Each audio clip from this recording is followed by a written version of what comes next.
Hi, we're on Learn, Love, Laugh, and Learn. We're on the third part of our Love, Laugh, and Learn explanation of what we are all about.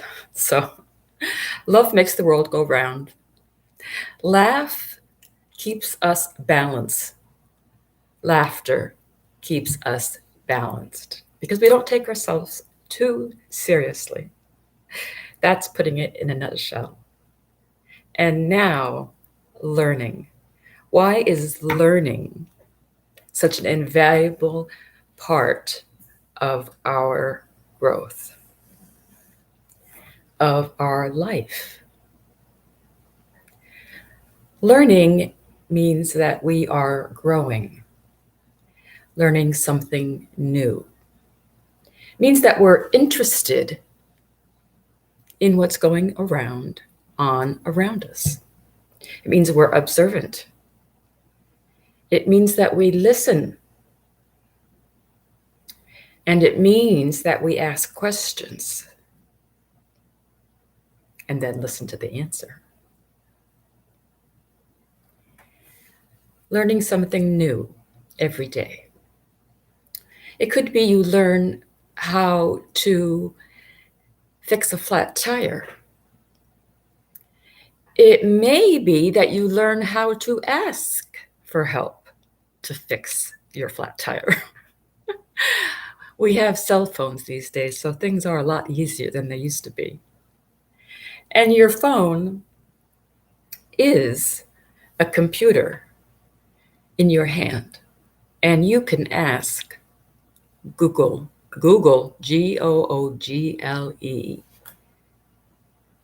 absolutely anything. And then you can have your OMG, your oh my God moment. See? Learning something new every day.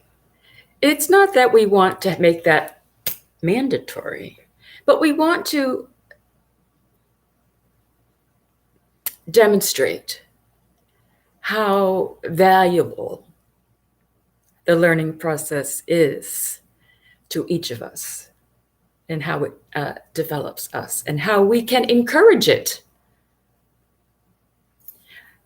I was working on preparing this presentation for you, and I learned 3 or 4 or 5 things that I didn't know.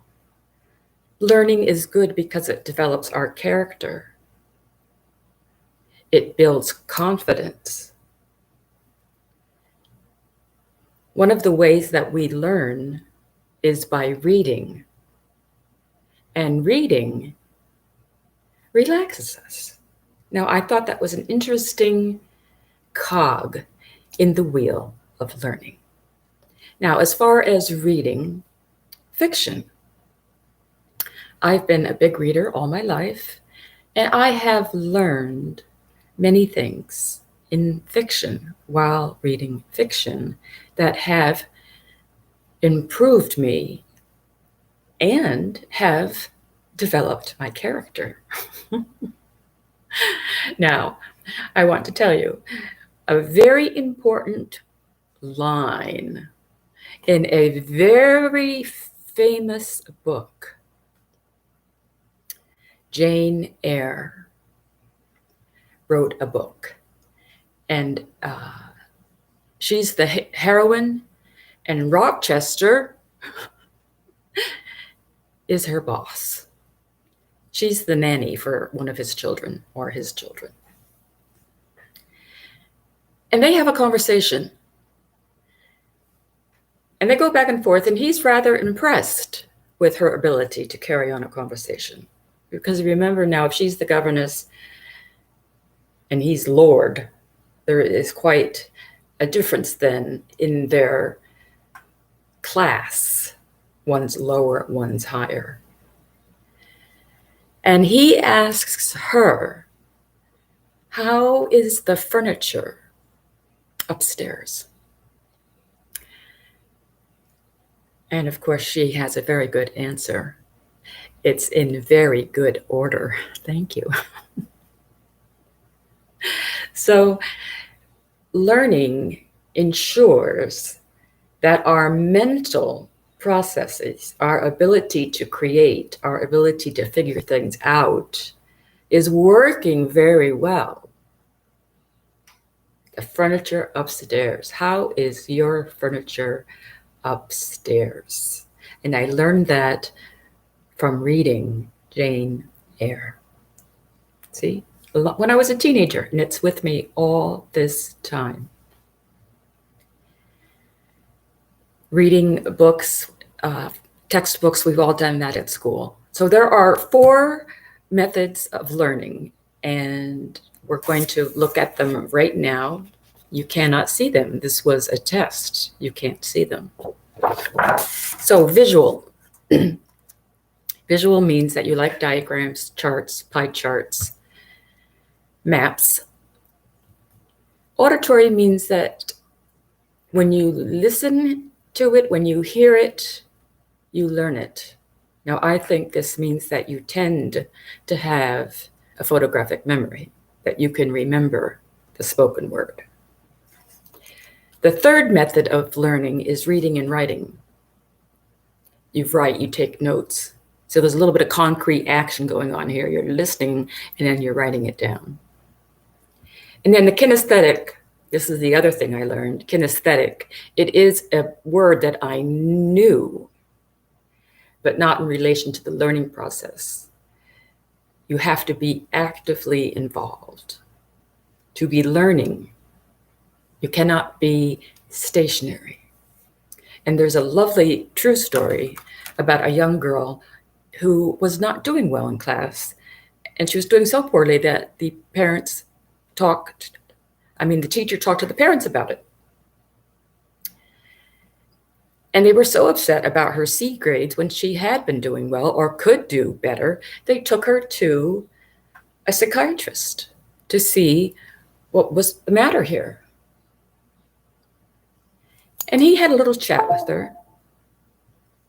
And then he took the parents outside into the hallway and left the young girl in the room alone. But she doesn't know that the mirror is there, of course. So they get up and the doctor says, now just wait, I want to show you something. Look, watch carefully. And the daughter got up out of her chair and started dancing around the room. Dancing, alive, action, movement. And the doctor said, she needs to be moving in order to learn.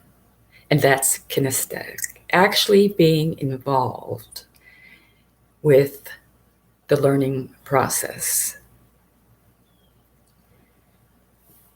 There you are, VARK, visual, auditory, reading and writing, that's the note takers and the readers, and the kinesthetic, actually doing it.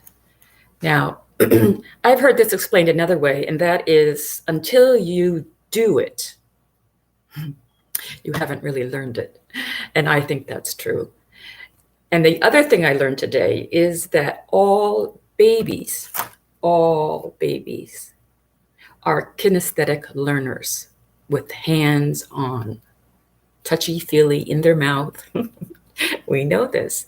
But as we grow up then, we develop these other skill sets. We learn how to read. We appreciate more what we're seeing. And we understand conversation. Then we learn how to ask questions. So that's fascinating. All babies are kinesthetic learners, hands-on in their mouth. So now, and then we'd like to conclude with learning what we mentioned at the beginning, that learning creates character and it creates confidence. And it teaches us how to be observant, always keeping our eyes open, appreciating what we see. And if it's something new or different, we catalog it. We say, oh, maybe I try that. I might want to try that or learn more about that. Asking questions is very important. Taking notes if you need them.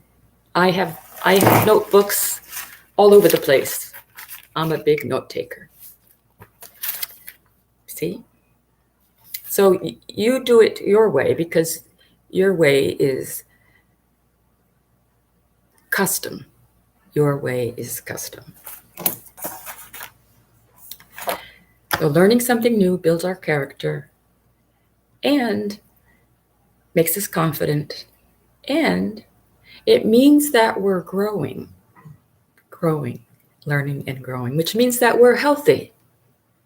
We're healthy. We're not stagnant. So now those are two powerful words, but they really demonstrate the value of learning something new, trying something new, because we're growing. If we're not growing, we're just sitting there, which is not healthy. So I encourage all of you to get a book, fiction or nonfiction. Ask questions when you don't understand something. And then another very important thing that I learned a long time ago is when you share something that you've learned. Now that is a good tool for learning and remembering it, because again, you've put it in your head and now you're sharing it, so it's repetition. It was a pleasure to talk with you on Laugh, Love, and Learn. We'll see you next Sunday for more wonderful information. Thank you for joining us. Bye-bye.